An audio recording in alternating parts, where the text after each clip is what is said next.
This is a Film Stories original podcast.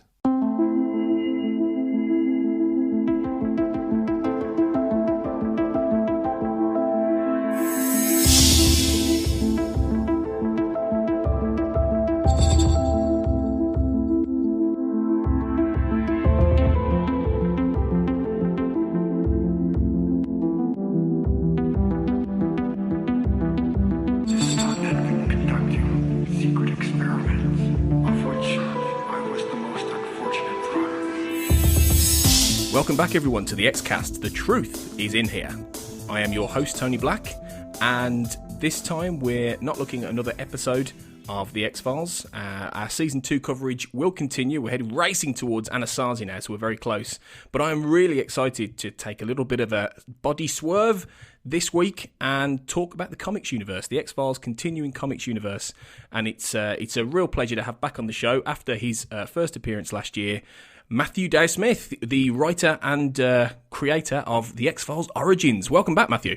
Hey, thanks for having me, Tony. It's always a pleasure to have you on the show, Matthew. It's really great. And you've been kind enough to come back on to discuss some of the comic projects you've been involved in lately with the X-Files, because there's quite a lot going on in the X-Files comics universe. And yeah, we've been really busy. Yeah, it's been fantastic. IDW Publishing has been keeping you guys busy the last couple of years, so it's brilliant. It's a really fertile time for the comics universe for the X-Files right now. Yeah, it's real interesting, especially now that we know the show's coming back again. So very, very excited about it. It's always weird because you kind of, like, in a way, we've been waiting for the announcement because we know they've been talking for a while. I'm sorry, we have to go down to X-Files fans nerddom for a little bit. Oh, God, yeah. But we are, like, as the comic book team, like, we actually get a little nervous about it because we've got to deal with, whatever new things they're going to do. And when it's not on the air, we have a certain amount of freedom to kind of wander around a little bit. But when the show comes back, we all go, okay, wait, what are we going to have to do now?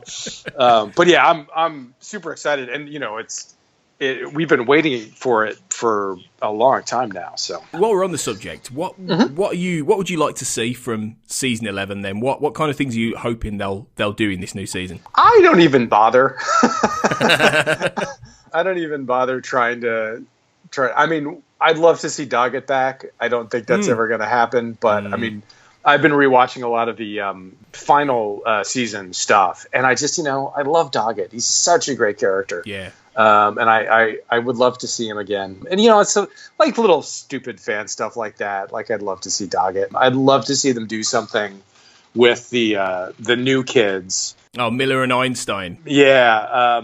I would love to see them develop them a little more. I think Chris Carter is going to do whatever Chris Carter wants, and we'll all be along for the ride. Sure. And there will be things we like and things we don't like, but that's what being an X-Files fan is all about. Exactly. So, yeah. If you can't live with that right now, then you've been watching the wrong show for like 25 years. Yeah, exactly. Yeah. I mean, seriously, go watch Star Trek or something. Complain about that for a while too. Yeah, definitely. Jump fandoms, definitely. But no, it's there's some good ideas there. I mean, yeah, Doggett would be. I think a lot of people would love to see Doggett again.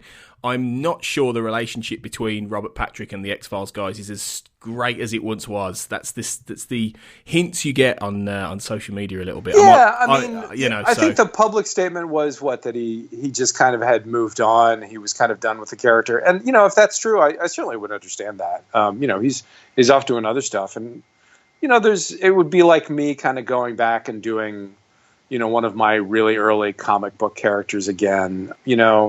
Yeah, it would be fun, but also, you already did it. So, there's always kind of a push-pull. I think he's a great character. I think he has a lot of potential. I loved that Joe and I got to do some Doggett stuff in the season 10 comic. Because Robert Patrick is really, really fun to draw. He's really hard to draw. Oh, is he really? Yeah, he actually really is. He and Skinner are actually probably the two toughest to draw. But, I love the character, and there's so much more you could do with him. Absolutely. You never know. I mean, I don't think anyone thought that Monica Reyes was going to come back. And, she popped up. Yeah. So you never know. It's entirely possible. There might be a few surprises yet waiting for us, but we'll soon find out. We think it might be January, February, maybe March next year now. So that's what they're saying, mid-season. So we've only got about another 7 months to wait. So, we'll see. 7 long months. 7 long months, yes.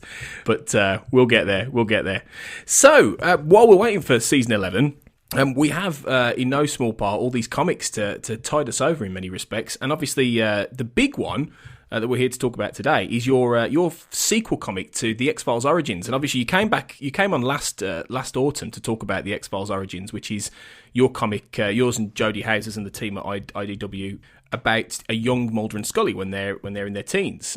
You mentioned then you were hopeful that you'd get a sequel, and we have Dog Days of Summer, the second. Yeah, they let us do another one. Yeah, which is beginning in June, I believe, isn't it? Yeah, June. It's like the end of June. So let's talk about it. So what can you tell us about Origins then? What after the end of the last one? Where does this story pick up, and what new things do Mulder and Scully get into? Well, we pick up about a week after each story. So if you haven't read the comic, it's a double-sided comic, and the first part it's Mulder when he's now I'm gonna get the age wrong when he's 13.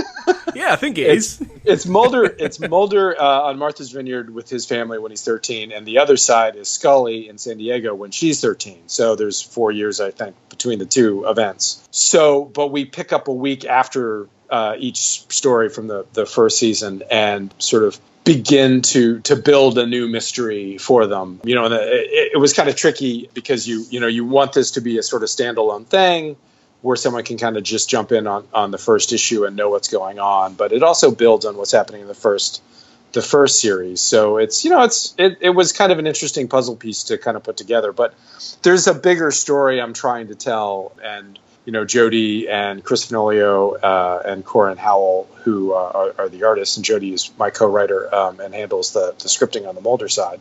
We've all been working really hard to sort of make it work as its own thing. Now that's sort of the PR side of it. The other side of it is it's so much fun. It's just insane to sort of if you haven't read the first series, we're being very, very tricky, and the stories are more connected than you realize, and having a lot of fun building in those connections and stuff. I'm not embarrassed to say I giggle like a schoolgirl when I'm working on these things, because you'll suddenly realize, oh wait, and then we can do this, and that'll tie into that, and then oh yeah. But this is this is the sort of big next step in their sort of development as people, and Mulder's sort of journey towards becoming the character that as an adult, and the same for Scully, and we just keep throwing crazy stuff at them. So it's a lot of fun. Hopefully they'll give us a third one, because this one is very much the Empire Strikes Back. Yeah. If this is a trilogy, I was about to ask that. Yeah, is this your Empire Strikes Back? Yeah, this is kind of the Empire Strikes Back, and if they let us get away with the ending that I'm hoping they will. It's going to end on. It's the interesting part. Well, you'll see something in the Mulder story that you heard about in passing in the show. That's a big event, and then hopefully, if we can do the third one, we can kind of continue to build on that. But it's always tricky. You never know if you're going to get a third one, so we have to make this complete in and of itself. And it's really a minefield, but it's so much fun, and there's such great characters, and it's so much fun to really explore sort of where they came from, because they're complicated people. Yeah, they are complicated. Yeah, and I think what I liked was that in the first Origins series, you managed to keep what their characters true to themselves, even though they're a lot younger. With their different ways of exploring these mysteries. But then there were extra elements, like Mulder had friends. I really like the fact Mulder had friends, and he had this little, Scooby gang around him who he was, investigating this, what happened to the pilot in the first series. It's great that little things like that exist to actually, remind us that, they were kids once. They had these different lives, but they were still the same kind of people. So is that thread continued through this new run? Yeah, that thread's continued, and it becomes increasingly important. Again, they're both very similar people in a way, but they're also very different. So, Mulder has friends. He's got a little Scooby gang. And we do use the term Scooby gang. It's got to be done. You just kind of have to. He has his little group of friends, but Scully is kind of a loner. She has this one friend, Mercy, who, if you've read the series, that's interesting. Very. Yeah. So we're still playing with the characters. We're still playing with the characters as they are, and we build on that a lot in the second season. And the fact, his friends, his relationship to one of his friends will become very important in the ending again, if they let me pull it off. I mean, they will. They've never said no. They've never said no to anything I've ever suggested. But yeah, we'll see. Well, and it's worked so well so far. We had the first Origins book was great. It did some really, it was, and it did some really interesting things with the with the story and with these characters. What the big thing being that it's kind of it's clouded the mystery of Scully's family as well, and the characters around Scully, and it's made, without too many spoilers for anyone who hasn't read the first Origins, it's created more interesting elements that, like you say, interweave with Mulder's story and everything. I really like the fact that by the end you get the sense that there are sort of two different but interlinked stories, and I'm hoping, like you've mentioned, that carries on. Yes, that definitely carries on. There again, the mystery that Mulder is sort of exposed to. So the basic setup is he meets a young deaf girl and saves her from almost being run over, and that starts a chain of events that leads to some very strange and some very bad things. And the Scully story begins with a terrible plane crash that's actually, unfortunately, based on a true event in San Diego around the same time. There's a horrible crash that happened, plane crashed in the city itself. But we build on that when it's revealed that the pilot of the plane that crashes into the passenger plane is somebody from the first series of the Scully story. Ooh, okay. So, and that sets off a whole other thing. So, it's going to get very strange. It wouldn't be the X-Files. It would not be the X-Files. Yeah, and this, it's the most fun part is as part of my research for the project, I watched a lot of the first season stuff just to make sure I got sort of the tone of everything right. And I love watching those first few seasons of the show. So, I mean, it's a rough life. My job is really difficult. Yeah, it's tough. Oh yeah, but no, it's good that all these elements sync up and link up. And I think one of the big things I was wondering was, in terms of approaching a sequel, because in a sense, I mean, it's a continuing story, in many respects, but you're adding new story elements into the part, like you say, this plane crash, all these different elements that advance and enhance the story, like the X-Files itself, did in the TV show. What's the challenge there in terms of coming up with new ideas, but ones that continue this ongoing story and these character threads? Well, I mean, the main challenge, or at least the thing that I probably spend the most time kind of thinking about, is adding things to the mythology that don't disrupt the mythology as established. The trickiest, it's a little easier with Mulder, because when we first see Mulder, he's Mulder. He's Mr. Investigative. But Scully is kind of a scientist. Scully isn't. At that age, Scully, it's really tricky. Like, she's not an FBI agent yet. So we're seeing the things that sort of lead her to develop those skills. And we're sort of seeding in a few fun things, like, she likes reading mysteries and stuff. But yeah, so it's adding events, adding continuity elements that don't disrupt who they are when they're older, but sort of bring an extra layer. So the stuff that we won't spoil about Series 1, there's stuff with her dad that we worked really, really hard to make sure, both in Series 1 and Series 2, that doesn't go against anything we know. We're just building it so that there's stuff that happened that we just didn't know yet, or that Scully didn't know. And so it's a really interesting sort of tightrope. I mean, I always talk about these things as puzzles. You set out with a goal, and then you have, especially with an established continuity like this, you have puzzle pieces, and then it's finding little linkages between the puzzle pieces. I'm a nerd. I'm a massive freaking nerd.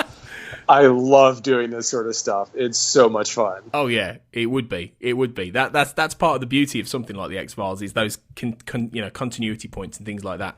On that subject, I was wondering how much in terms of continuity and overlap there's been with the young adult novels written by Jonathan Maberry and Kami Garcia. Yeah, because it was Devil's Advocate and Agent of Chaos, and I remember Jonathan saying when he came on the show earlier in the year that they were being written with these comics in mind, that there would be a level of continuity. Yeah, I mean, I think our main thing is trying not to contradict each other in any sort of way. I mean, Jonathan and Kami, who are absolutely fantastic people, I've met Jonathan and I've talked to Kami a couple of times. They're both tremendously talented and very nice people. We're kind of not coordinating day to day. We're mostly working through editors and through Fox. But yeah, we don't want to contradict each other in any sort of way, but also at the same time, you have to tell your own story. Again, it's like puzzle pieces. They have to go and kind of do what they do, and we're kind of going and doing what we do, and we're kind of trusting everybody to say, okay, this is a problem. Yeah. and then you go, oh, okay. But there are fun little things. There will be a moment, which will not be a massive spoiler, but working in, that Mulder likes reading science fiction and things like that are kind of nods to what Mayberry was doing with his Mulder story and things like that. But yeah, it's tricky. It's like running a TV show, except without the massive paycheck. Without the level of money. Yeah, without that level of money and not having to live in LA. But yeah, so we're coordinating a bit. I think I wrote. Once they greenlit Series 2 of X-Files Origins, I wrote a breakdown of the entire thing, which gets sent around to everybody. That sort of changes as we actually write the issues. But yeah, so there are documents that people can refer to and make sure none of this stuff contradicts. But they're totally different times of their lives. Yeah, there are things there. Yeah, I mean it's like the difference between when you're in middle school and when you're in high school, they're like two different universes. So I think it's nice that and from what I gather when I talk to fans and things like that, fellow fans, it's that whole, there is that level of appreciation of that continued, element of continuity in mythology without, obviously, it'd be very difficult from different mediums, whether it's books, comics, TV show, to all sync up completely. And I think it's a little bit unrealistic of fans to expect it completely in that way. But at the same time, it's always nice when there are little nods and callbacks. And I'm sure, from what I remember, in the young adult novels, I'm sure there are one or two little references to the first season of Origins, and I'm sure cool. Jonathan mentioned this, that the tiny little references, but if you've read the comics, you can go, okay, and that's really good, isn't it? That's really nice to be able to see that little level of continuity. And their approach to it is the same as mine in that, I don't want to draw a big sign that says, look, we're referencing something. It should be something that just, when we make little references to things, we want them to be things that you kind of, the fans would go, oh, cool. But other people would just be like, okay, whatever. And it's a very, very tricky tightrope to walk. But, so there are little nods to little things, little mentions to little things. And those are just fun as fans. Definitely. Does Chris Carter have any say over any of this still? Is he still approve everything? Yeah. Everything that we do goes through the X-Files office and has to be signed off on, and they never make us change anything. It's like, okay, I guess that's cool then. Yeah, no, they approve everything. They read everything. There are people at Fox who approve, who read and approve everything. So there are a lot of hands that this stuff goes through. And really, for the most part, both on this and on the X-Files ongoing series, they just kind of let us run wild. They let us kind of do whatever we want. But we're fans of the show, so we're trying to make it work, as complementary to the show. So, if there's something we miss, it's good to have sort of that safety net of them saying, well, actually, you can't do that because, and that's good, because they're always, there's 9 seasons of the show, and everything we know about Mulder and Scully's past is usually just like a one-off line in, an episode while they're dealing with some other mystery. Like she'll mention the song that was playing when she heard that her Sunday school teacher had been killed. And it literally was a throwaway line. So catching that stuff, is important if we get a detail wrong. But, but for the most part, Carter has been fantastic and just kind of lets us go. I think it's great, the level of trust that they'll just let this happen. They'll let these comics happen, and this, the universe widen. Understanding that this property doesn't just have to be the TV show, and it doesn't. And in this age of multimedia, and the fact that you have comic platforms, books, all these video games, all these different things around a TV show or a movie, it's great that we get to expand the universe, and we get to see these characters at these different ages and tell these stories that are still X-Files, because that's the thing. That's what I really liked about the first Origins. It still felt like the X-Files, even though it was children, and that was great. Well, the second one will feel even more like the X-Files, because I figured out kind of the trick of X-Files episodes is to make it feel like you've had a complete experience, but then you still have to leave things dangling. There always have to be mysteries to be solved, and you never have all the answers. I wrote several Doctor Who stories during Moffat's run, and I discovered while writing those stories there always had to be one element that didn't quite make sense. And it didn't feel like a Moffat-era Doctor Who story until there was that one element that if you thought about it was like, hang on. Yeah. But it's true. But the X-Files has a similar thing where, you have to have a complete experience, and yet there's always something that's incomplete. So, and we worked very hard on that, both on Series 1 and Series 2, that things would be wrapped up, but not quite. Empire Strikes Back. Yeah, very, very Empire Strikes Back. Absolutely. Actually, sorry, I'm thinking about the ending now. I'm laughing at what an idiot and a crazy person I am to do this. But yeah, no, we're gonna go there. Have you written a sequence where the Smoking Man tells Mulder, "I am your father"?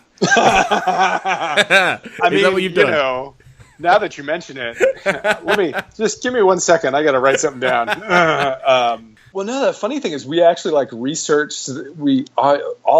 Chris and Corin are both huge Star Wars fans, so we researched the release dates of Star Wars, so if we could make Star Wars references, we could. And the timing doesn't quite work. But we thought about it, because you're in the right year, aren't you? I think for Mulder, for Scully, because it's 1977. Yeah. So yeah, and it came out I want to say it came out that summer, the summer of '77. So I mean, at some point we'll make a reference to it, but it means that poor Chris, who draws the Mulder side of things, he doesn't get to make any Star Wars references. Poor Chris. So yeah, apart from Dog Days of Summer, obviously there's that. You've got more X-Files.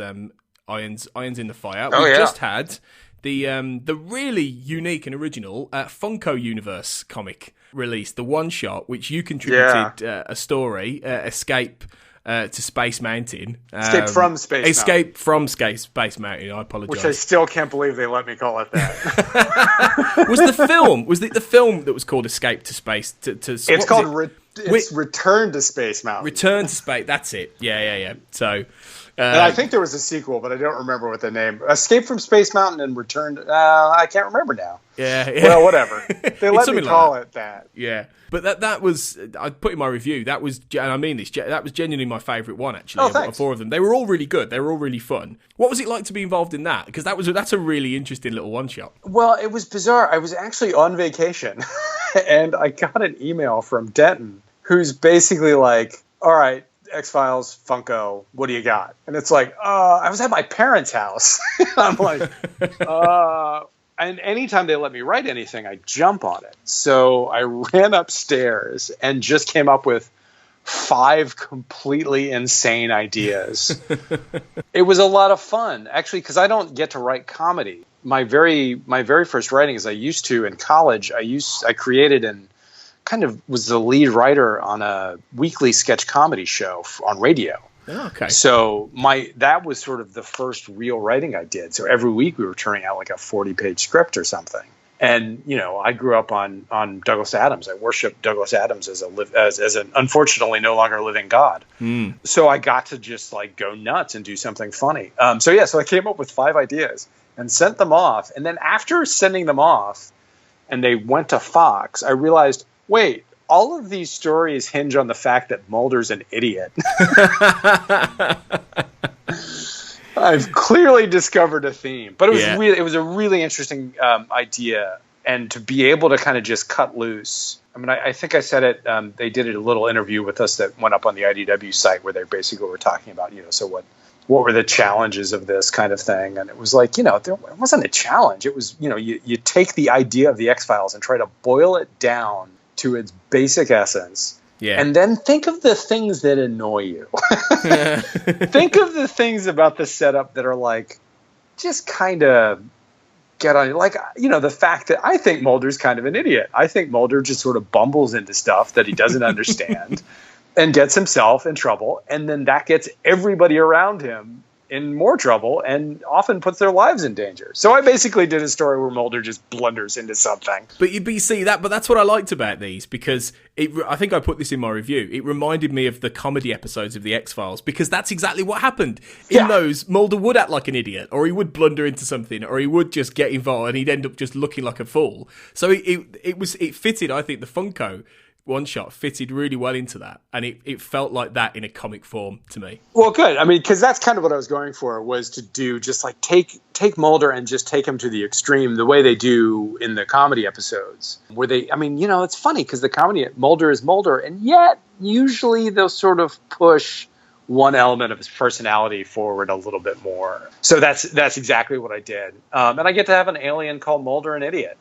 So, which again, can't believe they let me do that. I think it ends on a really nice gag as well with Scully. That made me chuckle at the end. Yeah. Oh, good. I was worried that joke wasn't going to land because we made it really subtle.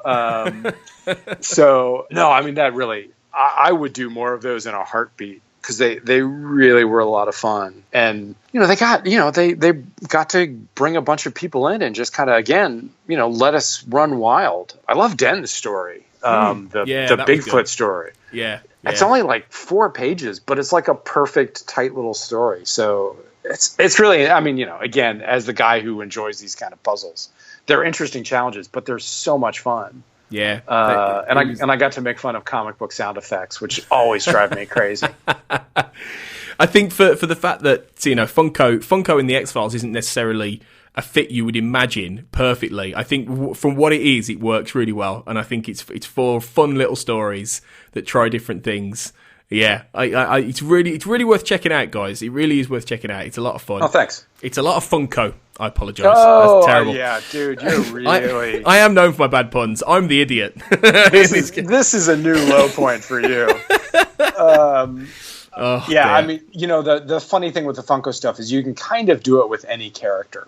And do something fun. But there is something about the X-Files that I think really lends itself to this kind of story. Mainly, maybe it's just because of the comedy stories that we've already seen that aspect of the X-Files. Maybe. I mean, yeah, that's what I got from it. So it could be. I think if you're a fan of the comedy stories of the X-Files, and let's face it, most people are, I think you will enjoy the Funko. Absolutely. The other main thing you've been working on still is the main comic series, isn't it? The ongoing the ongoing title. Yeah. The ongoing title with written by Joe Harris, who obviously was on the show a few weeks ago, talking about this. And you're the artist on the last 4 issues, aren't you? The Resistance arc, which is starting, I think, this month, actually, or at the end of this month, if not the start of June. Yeah, I want to say June. I mean, I'm like neck deep in wrapping it up, so time has lost all sense of meaning to me. It's May, right? I'm pretty sure it's May. I looked that up earlier this week. So, and Joe on the show did reveal that Resistance was going to be the final arc, the final 4-part arc for now, anyway. So that must be exciting to be part of that, Matthew, and be involved in wrapping this up. Yeah. Have you heard from Joe recently? There's a chance we locked him in a silo with Krychek. Yeah. Did you give him the black oil first? Is he infected with the black oil? Oh yeah, no, of course, totally infected with the black oil, which actually, is somewhat fitting when you read Resistance. Not to give anything away. No, spoilers. No spoilers, and actually, Black Oilers, in a very interesting way, is not a spoiler.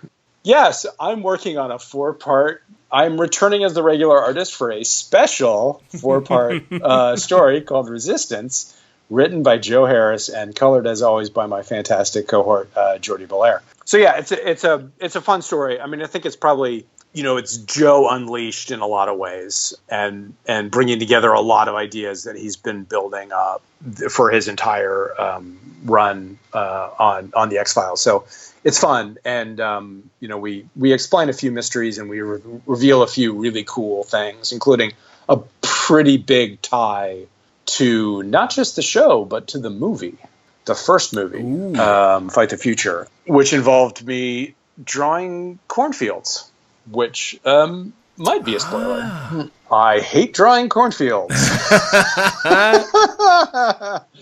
And Joe keeps making me draw them. So it's gonna be a really interesting story, and it involves revealing the past of one of our new characters that we've brought in for the revival comic. I'm gonna take a guess and reckon that's Firas Ben Brahim, the character from Came Back Haunted. Because do I have to lock you into a silo too with Joe and Krychek? Yeah. We reveal who he is, or more specifically, we reveal sort of what his backstory is. And what his motivations are, which, in typical Joe style, I mean, that's the thing with Joe, is that Joe's just really good at writing the X-Files. So he found a way to tie it into past continuity, but also to bring sort of something new to it. I don't want to sound like I'm sucking up to the guy, but, he's really good at this. He is. Yeah, it's true. Really crazy. So it's a fun story. I just wrapped up the next to last issue. So begins the last issue of the arc. Yes, the last issue of the arc. We'll have announcements at some point. It sounds really interesting. It sounds like it's going to culminate what we've been enjoying for the last well over a year now, to be fair. And it's been it's been a really interesting. I think it's been really interesting to see this develop. From when we went from Joe wrapping up the season 11 arc and then doing the ongoing comic series, and I know you've been involved in many of them, and it's been great to see it sort of develop and within that certain, more enclosed box, you've been able, I know Joe hasn't quite been able to do some of the things he did in season 10 and season 11, keeping with the continuity. So it's been great to see that story steadily build. So that's why I'm really looking forward to Resistance. Well, good. Hopefully you'll enjoy it. It's a tricky thing. Again, there's a difference between doing this book when the show has been off the air for, decades, and doing it when the show is back on the air, because you can't compete with it. You have to complement it. And I think Joe's very good at that, and finds new things to explore within the setup. And that's really the trick of doing these things when you're doing media tie-in things, because they're, part of it has to be for the fans, and part of it has to be, little winks and nods to things that you and I know about. But but you have to tell a good story, and you have to tell a good story that Chris Carter and the writing staff have not thought of already. In now 10 going on 11 seasons of this show. So I do not envy Joe, but he loves the show, and he's amazingly good at it. I just wish he made me draw less camels. Camels and cornfields. Less of those. Was that issue 14? It was either issue 14 or 15. I'm never going to forgive him for that. Have you ever tried to draw a camel? You think it's easy. I get to the hump, and that'd be it. I'd be like, right, I can do that bit. That's, and there's a guy sitting on the hump, and he's got a gun, and there are 3 more behind him on other camels. So, really, Joe and I are going to have a long conversation before we work together again. Draw up a no camels, no cornfields in your contract, sorted. He'll just find something new to annoy me with. That's pretty much how it goes. Well, there's loads of things, guys, out there to be enjoyed over the next few months in terms of the X-Files comic universe. So it's been really good to have you back on, Matthew, to talk about this and to give us some little hints and teases and a little bit of the background to these comics and what we've got coming up and what's already out. So thanks so much for coming back on and talking the X-Files. Thanks for having me. I love nerding out about this stuff. I do. Yeah, definitely. And we all need I know we haven't got Dog Days of Summer yet, but we all need part 3, guys. We all need the third one. So I sure hope so. Yeah. It would be absolutely incredible if we got to do that sort of next part of the story. So we'll see. We need Return of the Jedi, guys. Believe me, especially if they let me do what I'm planning on doing. We're going to need a third one. Yeah, definitely. So you guys need to go out and buy Dog Days of Summer, okay, which will be starting in, as we say, in June. So keep an eye out for the exact date. And then we need to keep track of that. Get the sales up so we can get number 3. And don't forget, there are the regular covers by Chris and Corin, and then there are also the fantastic variant covers by Kat Staggs. So I'm just saying, you might need to buy 2. I don't see a problem with that. Come on, guys. I don't either. Please, I want to do Series 3. Get out there, buy all the variants. Let's help Matthew and the IDW team out, because they're doing some amazing stuff right now. You can buy right now the Funko Universe one shot, which is out, all from IDW again, with Matthew and Denton Tipton and more great writers and artists involved. So get on that, because it's a lot of fun. We've reviewed that. You can find that on our Facebook page and our Twitter page via Flickering Myth, who are good enough to help us out with that. And Resistance with that Matthew's working on with Joe Harris and Jordi Belair, as he says. He's out. He's starting in June for the next few months. So we've got so much X-Files. Yeah, a lot of X-Files. It's amazing. Even though we're waiting for the show, we've got so much. It's brilliant. Yeah. No, I love how this is all working out. Yeah. Get a nice little taste before the return. Absolutely. Am I right in thinking as well that Origins Series 1 is out in trade now? Yeah, it's out in trade now. It's also available digitally on Comixology, which is how I've been picking it up. Awesome. Because I've got a small apartment. Yeah. I am intending to buy it on trade, because I've got all season 10 and 11, so I want to get Origins in trade. So let's pick up the issues of the new one, guys. Go and get Origins in trade, even if you bought it in comic form, because it's going to be. I've got a few of the ones in comic form, but in traditional one issue. But go out and get it in trade, guys, because that's great, and that'll help as well. So yeah, you'll be back eventually, Matthew, whether it's talking about this or we are going to get you on the show to talk an episode of the show at some point as well. Oh, absolutely. Yeah. I am so down for that. We will, for sure. Cool. Until then, where can you point people to online to find out more? You can find me on Twitter, Matthew Dow Smith. You can find me on Facebook, Matthew Dow Smith. There's a fan page. Matthew Dow Smith, I think Matthew Dow Smith Artist. Very easy to find. I've got a MatthewDowSmith.blogspot.com. I mean, literally, just type in my name, you'll find me. There'll just be a picture of me smiling like a doofus, saying, "Hey, you want to talk about Doctor Who and X-Files?" Yes. I'm very easy to find. So come talk to me. Tell me what you think of the project so far. Always love to hear what other fans think of the stuff. Brilliant. Get over there, guys. Get on that. For more great stuff from Matthew. We are available on Twitter as well. Available makes it sound like we're selling ourselves. We're available to buy on Twitter at the X_cast. So do follow us, because there's loads of stuff going on. We've got the X-Files episode tournament round 3 draw coming up very soon for our Twitter tournament, and we've got some really exciting things in the pipeline as well, apart from our normal episodes. So yeah, keep posted on there. Also on Facebook as well, with our page and the X-Files podcast fan group, which is now well over 200 members. It's growing. Loads of great X-Files chatter every day. Get in there, guys. Get involved. It'd be great. And if you can like us and leave us a review even on iTunes, that'd be even better, because that'll help us become even more known and even more famous among the podcast world. So yeah. So until we see you again, Matthew, just remember these important words. Yes. Trust no one. Of course.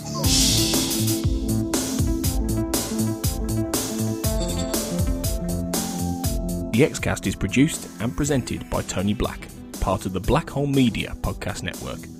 Title music is courtesy of Will A, who you can find on Twitter at IamWillAYE.